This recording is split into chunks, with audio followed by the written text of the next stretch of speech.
आपण पाहतात रायगड जिल्ह्यातील निर्भीड निष्पक्ष बुलंद आवाज न्यूज रायगड स्वाभिमान। या ठिकाणी राष्ट्रवादी काँग्रेस पक्षाच्या वतीने उपस्थित रणवीर वखरे, प्राजक्त जाधव, संतोष गेहलोत, शिवसेनेचे संघटक रवींद्र लाड, सुरेश पुणेकर या ठिकाणी उपस्थित असलेले ज्ञानदेव पवार, माजी आमदार तुकाराम दिसोले, कृष्ण भोसले, रवींद्र चव्हाण व्यासपीठाचे बाकी सगळे सहकारी आणि उपस्थित बंधू महाराष्ट्राच्या विधानसभेची निवडणूक जाहीर झाली आणि या मतदारसंघामध्ये राष्ट्रवादी काँग्रेस पक्ष, उद्धव ठाकरेंच्या नेतृत्वाखालचा शिवसेना पक्ष या सगळ्यांनी मिळून महाराष्ट्रामध्ये एकत्रित निवडणूक लढवायचा निकाल घेतला आणि त्यासाठी अनिल नवरे यांची निवड केली। तुम्हा सगळ्यांना माझी विनंती ही आहे, एक लहान समाजाचं शेतकरी कुटुंबाचं आणि यांच्यासारखं व्यक्तिमत्व तुमच्या प्रश्नाची सोडवणूक करण्याच्यासाठी अत्यंत उपयुक्त ठरेल हा विचार आम्ही सगळ्यांनी केला आणि त्यांची उमेदवारी, नवऱ्यांची उमेदवारी तुम्हा सगळ्यांच्यासाठी आम्ही सादर केली।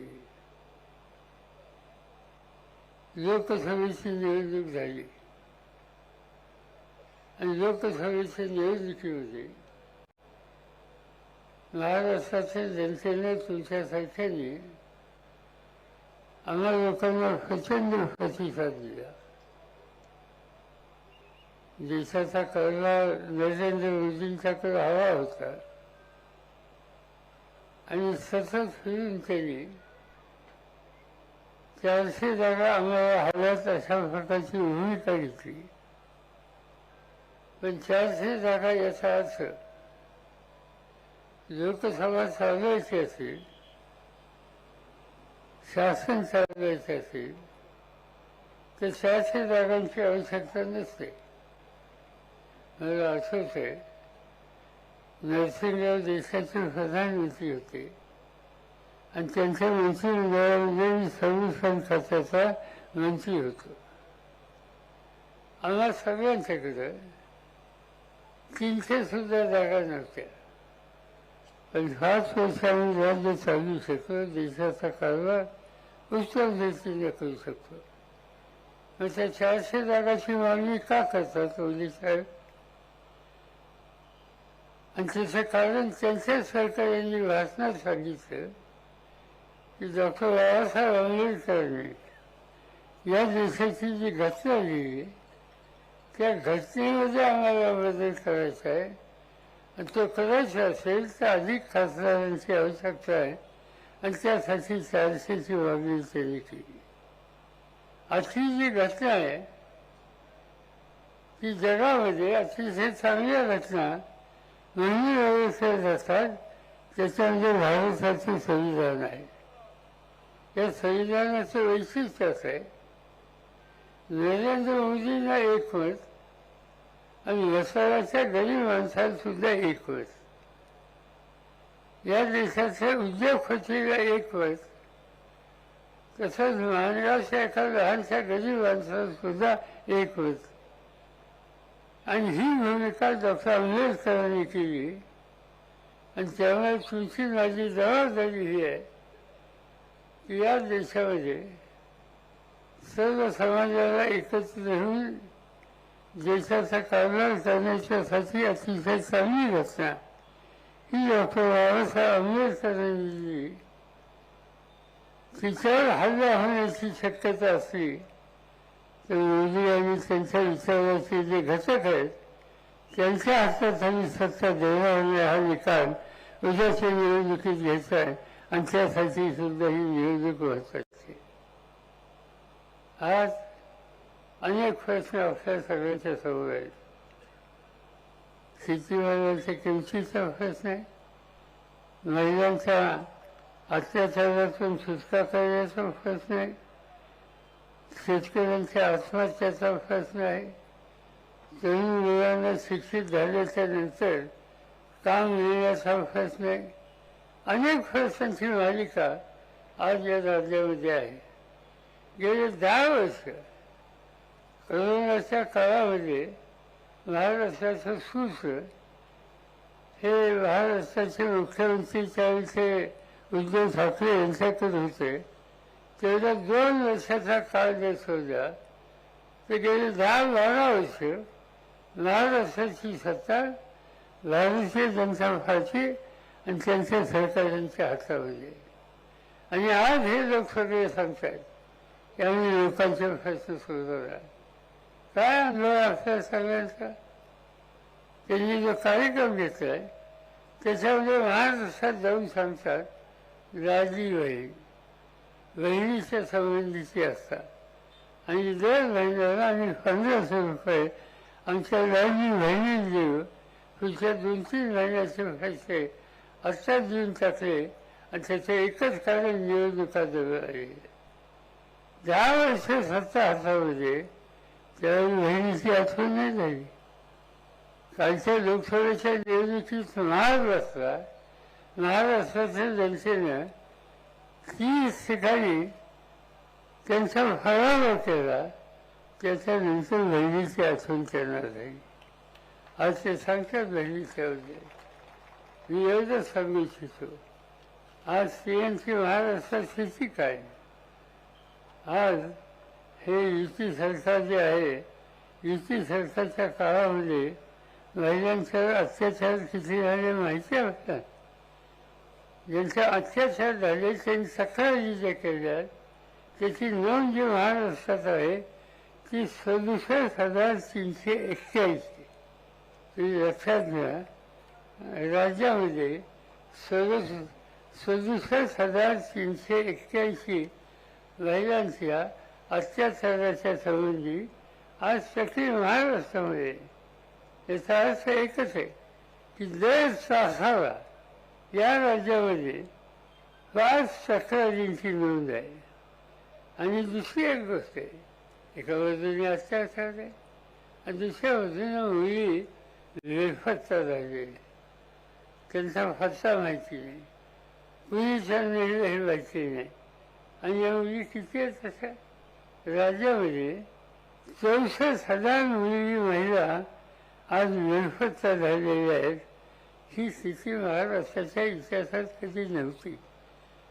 आणि एका बाजूला म्हणायचं की माझी बहीण जायची आणि या बहिणीची अवस्था ही आहे. 63,000 भगिनींना कोण कुठे घेऊन गेलं याचा पत्ता लागत नाही. भगिनींचं संरक्षण करू शकत नाही, त्यांना राज्य चालवण्याचा अधिकार नाही आहे. त्यांच्या हातात थोडी सत्ता देणार नाही आहे ही भूमिका घेण्याचा प्रसंग आलेला आहे. आणि म्हणून त्यांच्या हातामध्ये सत्ता द्यायची हा निकाल घ्यावा लागेल. आज राज्यामध्ये शेतकरी हा मोठा वर्ग आहे. आज काय अवस्था शेतकऱ्यांची? महाराष्ट्र 14 देशामध्ये शेतकऱ्यांच्या ज्या आत्महत्या होतात त्या आत्महत्यामध्ये ज्या शेतकरी आत्महत्या करणारे तुमच्या माझ्या महाराष्ट्रातले का आत्महत्या करतात? माणसाला काही जीव ठेवणार नाही. घरची जबाबदारी सगळी असताना ती सोडून शेतकरी आत्महत्या करतात. त्याची कारणं आहेत आणि त्या कारणामध्ये हे सरकार त्यांच्याकडे बघत नाही. महाराष्ट्रामध्ये यवतमाळ जिल्ह्यामध्ये आत्महत्या झाली. मी केंद्रामध्ये शेती खात्याचा मंत्री होतो. चौकशी करायला त्या गावी गेलो. ज्यांच्या घरात आत्महत्या झाली त्या कुटुंबियांना भेटलं. ती माऊली तिच्या नवऱ्याने आत्महत्या केली होती. तिचा एक मुलगा होता, 10वी-11वीला शिकत असलेला. लग्न ठरलेली मुलगी होती. मी विचारलं त्या मुलीला की तुझ्या नवऱ्याने आत्महत्या का केली. त्यांनी सांगितलं की लागोपाठ 2 वर्ष विदर्भामध्ये जे पीक घेतलं जातं ते कापूस आणि सोयाबीनचं होतं आणि 2 वर्ष हे पीक घेतलं. त्यासाठी मिळालेल्या खतं औषधं ही कर्ज काढून घेतली गेली. पहिल्या वर्षी बँकेचं कर्ज घेतलं ते फेडू शकलं नाही. दुसऱ्या वर्षी खाजगी सावकाराचं रक्कम घेतली ती या ठिकाणी वापरली आणि दुर्दैवानं 2 वर्षाचं पीक अतिवृष्टीनं उद्ध्वस्त झालं. पीक संपलं पण डोक्यावरचं कर्जाचं ओझं संपलं नाही. ते मात्र त्यांच्या डोक्यावर तसंच राहिलं आणि काही दिवसांनी ज्या वेळेला तो सावकार वसुलीच्यासाठी यायला लागला आणि वसुलीला रक्कम द्यायची ताकद त्या शेतकऱ्याच्याकडे नाही हे लक्षात आल्याच्या नंतर त्या सावकारांनी त्याच्या घराची भांडी कोणी ही बाहेर काढली. तो शेतकरी अस्वस्थ झाला. सवाईची माझी किंमत राहिली नाही हा म्हणू लागला. बाजारात गेला, रिक्षाची वाटली घेतली, घरून खेळला आणि स्वतःचा जीव निघून गेला. उगीच कोणी जीव देत नाही. त्याच्या मालाची किंमत त्याला मिळाली आणि त्यासाठी सरकारने योग्य पावलं टाकलेली. जे लोक सत्ता हातामध्ये घेतात आणि कारवाईची इमान राखणाऱ्या शेतकऱ्याच्या प्रश्नाची सोडवणूक करत नाही, त्यांना आत्महत्येच्या रस्त्याला जायची स्थिती आणतात. त्यांना मताचा पाठिंबा आम्ही देणार नाही हा निकाल उद्याच्या 20 तारखेला आपल्या सगळ्यांना घ्यायचा आहे आणि शेतकऱ्यांच्या बद्दलचा सन्मान आदर हा आपल्या सगळ्यांना दाखवायचा. आज आपण महाराष्ट्रातील ठिकठिकाणी कॉलेजेस काढली, शाळा काढल्या, मुलांच्या शिक्षणाची सोय केली. हजारो मुलं महाराष्ट्रामध्ये पदवीधर झाली. पण ऐकायला काय नाही. मुलं शिकली, पदवीधर झाली, नोकरीचा पत्ता नाही. गावावर अर्ज करतात, ठिकठिकाणी जाऊन लोकांना भेटतात. फार थोड्या मुलांना नोकरी मिळते आणि नोकरी मिळत नाही म्हणून या शिकलेल्या मुलांच्यामध्ये एक प्रकारचं नैराश्य येतं आणि ज्या समाजामध्ये निराश झालेली तरुण पिढी आहे असंच इच्छा असेल तर त्या समाजाच्या भल्याच्यासाठी हे तिचं योग्य नाही. आणि म्हणून या मुलांना त्यांच्या हाताला काम करण्याचं काय आपण काही ना काहीतरी केलं पाहिजे. आज तुम्ही मसाल्याची चौकशी करा. माझी खात्री आहे की मसाल्यामध्ये निम्म्यापेक्षा जास्त लोक मुंबईत नोकरीला गेलेले असतील, आकाशी देशात नोकरीला गेलेले असतील. का आपलं गाव सोडून ते जातात, का आकाशी देशामध्ये असतात, काय मुंबईला त्या ठिकाणी जातात. राहायची सोय नाही, बाकीच्या अडचणी पण नाही राहत आहे. कामासाठी त्यांना जावं लागतंय आणि म्हणून आज ज्यांच्या हातामध्ये सत्ता आहे त्यांनी रोजगार हा महत्त्वाचा प्रश्न म्हणून त्यासाठी लक्ष द्यायची गरज होती. ते त्या ठिकाणी लक्ष नाही आणि त्याचा परिणाम आज गावाची आमची तरुण पिढी देशो धरली लागली नोकरीच्यासाठी कुठेही जाऊन धडपडत आहेत. आज त्या घरामध्ये एक प्रकारचं चिंतेचं वातावरण त्यावेळेला निर्माण झालेलं आहे. अशा अनेक गोष्टी आहेत की ज्या या ठिकाणी सांगता येतील. मग ते गुन्हे असतील, बाजाराच्या आवश्यक असलेल्या गोष्टींची महागाईची किमतीचे प्रश्न असतील, महिलांचे असतील, तरुणांचे असतील, हे सगळे प्रश्न अनेक गेल्या 8-10 वर्ष आपल्या सगळ्यांच्या समोर आहे. आणि हे प्रश्न असताना ज्यांच्या हातात सत्ता आहे ते प्रश्नाच्या सोडवणुकीसाठी धुमकून बघत नाहीत. ही जर त्यांची नीती असेल तर मताचा अधिकार त्यांच्याकडे नाही आणि त्यासाठीच मतदान करण्याच्या बद्दलचा निकाल तुम्ही केला पाहिजे. आणि ते मतदान करायचं असेल तर या ठिकाणी आणि नगरांची वेळ झाली आहे की ज्यांची खून तुतारी फोडणारा माणूस त्याच्यासमोरचं वचन हे तुम्ही लावलं पाहिजे आणि मोठ्या मताने या ठिकाणी केलं पाहिजे. या ठिकाणी काही नवीन प्रकल्प होत आहे ज्याचा उल्लेख या ठिकाणी केला. दिघी बांधल्याच्या संबंधीचा प्रश्न मांडला. स्थानिक मुलांना सहभागी केलं जात नाही हे दुखलं या ठिकाणी मांडलं. आणि आणखीन काही प्रश्न मांडले. मी याबद्दल आज सांगू शकत नाही, पण आम्ही नगरांना मी हे सांगू इच्छितो की तुमच्या निवडणुका संपल्या की माझ्याकडे या, मुंबईला माझ्याकडे या. जे कोणी आहेत या ठिकाणी बंदराचे मालक अधिकारी त्यांना बोलून घेतो आणि त्यांना सांगतो की बंदर दिघीचं वसाहतांच्या परिसरात होते.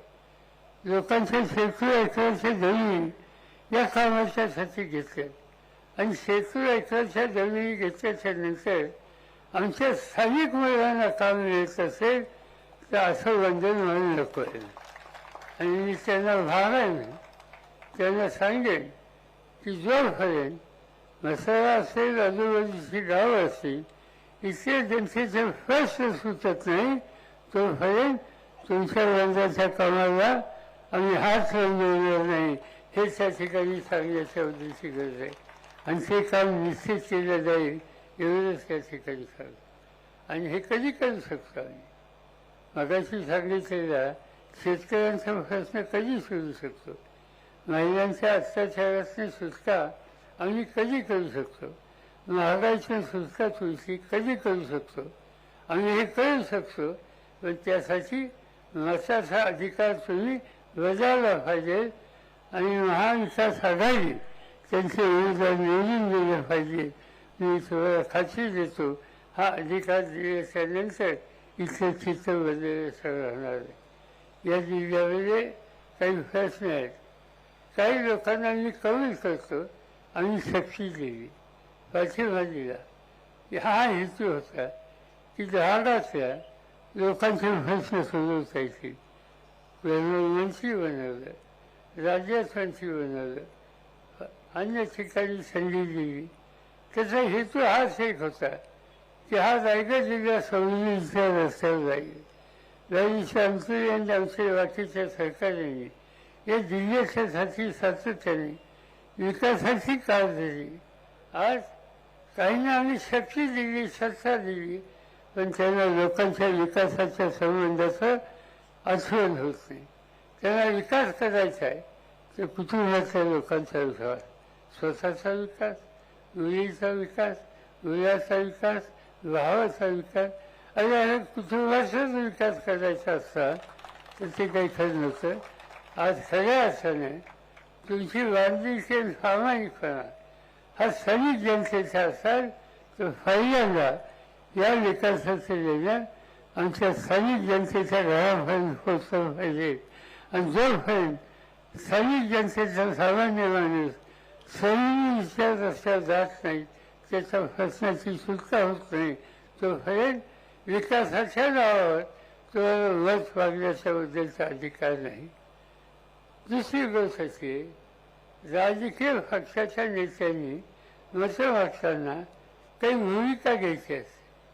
ज्या लोकांना आम्ही लोकांनी मदत केली त्यांनी सांगितलं की आम्ही राष्ट्रवादी काँग्रेसमध्ये आहोत. मी स्वतः अशा लोकांना राष्ट्रवादी काँग्रेसची मोठी सत्ता दिली, त्यांच्या कुटुंबियांना मंत्रिमंडळात जागा दिली होती. या सगळ्या सत्ता आणि पदं ही घ्यायची आणि उद्या वेळ आल्याच्या नंतर पक्ष सोडायचा आणि वेगवेगळ्या रस्त्याला जायचं. ज्या भारतीय जनता पार्टी यांच्या विविध निवडणुका मागच्या वेळी लढवल्या, आज आमचे हे सरकारी निवडून आल्याच्या नंतर पुन्हा एकदा ज्यांच्या विरोधी निवडणुका लढल्या त्यांच्या मांडीवर बसतात आणि त्यांचा पुरस्कार करतात. आणि म्हणून ही एका प्रकारे जनतेची फसवणूक आहे. आणि या तालुक्यातल्या जनतेची, या मतदारसंघाच्या जनतेची कोणी फसवणूक केली असेल तर मी तुम्हाला खात्री देतो की आम्ही नवगड असतील, त्यांचे सरकारी असतील आणि त्यांच्या पाठीवर आम्ही सगळेजण पूर्ण ताकदीनं बोलावू आणि फसवणूक करणाऱ्या लोकांना खऱ्यासारखं बाजूला टाकू, त्यांचा फरार करू आणि तेच आहे त्याचे काम उद्याच्या मतदानाच्या दिवशी 20 तारखेला करायचे ते तुम्ही कराल अशा प्रकारची अपेक्षा करतो. आणि आणखी फारसा ठिकाणी जाहीर सभेच्यासाठी मला जाणं असल्यामुळं आपल्या सगळ्यांचा अधिक वेळ न घेता मी आपल्या सगळ्यांची रजा घेतो. जय हिंद, जय महाराष्ट्र. हॅलो, धन्यवाद साहेब. या आजच्या सभेच्या निमित्तानं अनमोल जीवन सामाजिक शैक्षणिक संस्थेचे सन्मान्य जनार्दन सोनवणे यांनी नवघणे साहेबांना या ठिकाणी जाहीर पाठिंबा दिलाय. त्याचप्रमाणे प्रथितयश व्यावसायिक आयटी कंपनीचे मालक प्रशांतजी कांबळे यांनी देखील आज आपल्या पक्षामध्ये या ठिकाणी प्रवेश केला. त्यांचं देखील या ठिकाणी मनपूर्वक स्वागत. आपल्या एका संबोधनाने महाराष्ट्राच्या राजकारणाची दिशा बदलणारं हे नेतृत्व, हे व्यक्तिमत्व आज खऱ्या अर्थानं आपल्या अनिल भाऊ नवघणेंसाठी या ठिकाणी आलं. साहेबांनी आज या ठिकाणी संबोधन करत असताना एक नवीन ऊर्जा, एक नवीन ताकद आपल्याला दिली आणि येणाऱ्या काळात आपल्या हक्काचा आमदार विधानसभेत पाठवण्यासाठी आपण सज्ज आहोत. नवी मुंबई व रायगड जिल्ह्यातील ताज्या बातम्या आणि घडामोडी पाहण्यासाठी सबस्क्राईब करा न्यूज रायगड स्वाभिमान लाईव्ह चॅनेल आणि दाबा बेल आयकॉन.